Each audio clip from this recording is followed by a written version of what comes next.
म्हणजे दिंडी सुरू आहे केलं जबाबदारीचं लाईव्ह सांगा पण नाही हो दादा.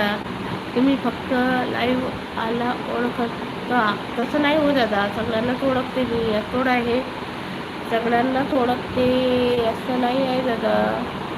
तुम्ही फक्त लाईव्ह आलेल्यांनाच ओळखता नाही हो दादा, तसं काही नाही आहे.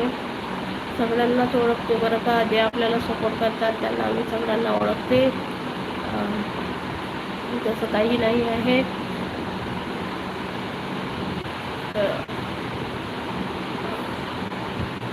मी सगळ्यांनाच ओळखते बरं का दादा. सगळ्यांनाच ओळखते, सगळ्यांच्या लाईव्हवर जाते, सगळ्यांना सपोर्ट करते. असं आहे माझं वालं. माझ्या लाईव्हवर कोणी आलं नाही तरी चालते, पण मी सगळ्यांच्या लाईव्हवर जाते आणि सगळ्यांना सपोर्ट करते. गणेश दादा.